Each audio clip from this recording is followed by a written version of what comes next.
Bonjour tout le monde. Ce matin, je suis avec Jean-Pierre. On va faire un petit retour sur le message d'hier. Fait qu'on a parlé de Paul et Barnabas qui s'en vont sur l'île de Chypre, puis qui rencontrent entre autres le proconsul, puis Élymas qui s'oppose et tout ça. Donc, qu'est-ce qui t'a marqué dans ce message-là? Ben, la première chose, c'est sûr que c'est l'envoi de Paul avec Barnabas. Hmm. Et de là, déjà là, c'est qu'ils ont prié, puis le Saint-Esprit les envoie. Ouais. Et l'Église l'envoie aussi. Donc, c'est toute l'Église qui est engagée dans l'envoi de missionnaires, finalement.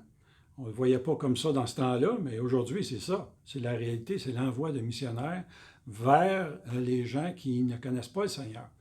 Et on voit dans ces quelques versets à peine qu'on a lus ensemble, qu'on parle beaucoup du Saint-Esprit, l'action du Saint-Esprit. Et c'est ça qui m'interpelle, c'est que le Saint-Esprit est vraiment avec nous et où on va, il est avec nous, puis il nous accompagne dans tout ce qu'on fait. Mhm. Et ça m'a marqué beaucoup dans le sens que c'était une réalité. Ouais.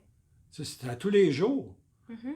Paul marchait avec Barnabas et il allait dans les synagogues et prêchait et le Saint-Esprit les accompagnait. Mais lors de leur accompagnement, ils ont fait face aussi à de l'opposition. Mhm. Et ils ont fait face à Bar-Jésus, à Élymas, ouais. Élymas. J'ai de la misère à retenir son nom, lui, Élymas.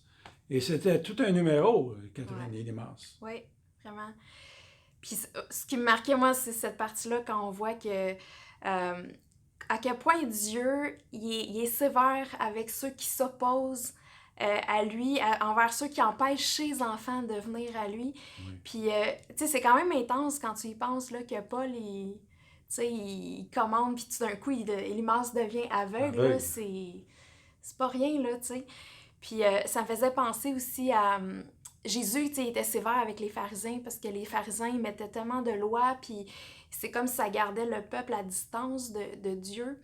Puis je me rappelais aussi dans le temple comment que, tu sais, quand Jésus est en colère, puis il se met à Ah. jeter toutes les tables là, des marchands, puis tout ça. Puis c'était encore l'idée que c'était un obstacle à ce que ses enfants viennent dans sa présence.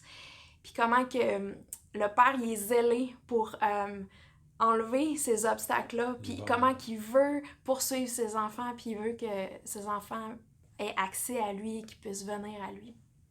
Absolument. Et Ouais. je pense que c'est un très bon point que je pense que tout le monde fait face à des obstacles dans notre vie. On fait tout, arrive tout à un point quelque part qui fait en sorte qu'on serait porté à reculer. Ouais. Hein? Ça nous fait peur, on n'ose pas, mais Paul a osé par la puissance du Saint-Esprit. Ça ne veut pas dire que nous, on doit rendre les gens Ouais. aveugles, c'est pas ça que je dis. Mais par contre, on doit prier contre l'opposition Ouais. afin qu'on puisse apporter le message aux gens qui veulent entendre et qui ont besoin d'entendre la parole de Dieu. Mhm. C'est ça, puis ça me rappelait une fois, je témoignais à un couple d'amis, puis je voyais que le gars était vraiment ouvert, il posait des questions, puis il était vraiment réceptif. Mais elle, par contre, c'est comme si elle était provoquée là, en dedans d'elle, puis c'est comme si ça venait la chercher, puis elle répliquait, elle me laissait pas parler, elle contredisait tout le temps, tu sais, Mm. comme ce que je disais. Puis ça devenait vraiment difficile d'aller au bout de mon idée, puis d'expliquer l'évangile au gars, tu sais, puis... un moment donné, j'étais comme, j'arrive même pas à vraiment lui répondre à ses questions parce qu'elle l'interrompt tout le temps. Puis en même temps, je me rappelle que finalement, j'avais été déjeuner juste avec lui, puis j'avais tout expliqué l'évangile, puis elle était vraiment comme... je voyais qu'il était ébranlé, là, tu sais, je Ouais. voyais qu'il y avait vraiment une semence, là, qui est venue en lui, puis... Tu sais, je remercie Dieu qui m'a donné justement une autre opportunité de lui parler juste à lui, vu qu'il était ouvert, puis que, ben là, elle était pas là pour... Puis tu sais, elle était d'accord aussi avec le fait que j'aille manger avec, là. Elle était comme, ah, si tu veux y expliquer, vas-y, mais... Tu sais, au moins, on n'était pas tout le temps interrompu par Ouais, c'est ça. partir de, tu sais ça, de contradictions, puis tout ça. Fait que, ouais, Ben, le Saint-Esprit nous amène parfois à des drôles de situations, ouais. mais il faut y faire confiance en tout temps, en toutes circonstances, en tout lieu. Mhm. Et je pense que le Saint-Esprit nous habite. Je crois que le Oui. Saint-Esprit, je pense pas, je crois que sincèrement que le Saint-Esprit nous habite Et là où on va, il nous accompagne. Et ça fait une grosse différence dans l'ambiance de la pièce. C'est sûr que ça peut choquer des gens. Ils ne savent pas pourquoi, mais c'est à cause du Saint-Esprit qui habite en nous. C'est ça, exactement. Ouais. Alors, ayons confiance et persévérons avec la puissance du Saint-Esprit qui nous accompagne. Yes! C'est bon, ben merci d'avoir été avec nous, puis on se revoit la semaine prochaine. Au revoir.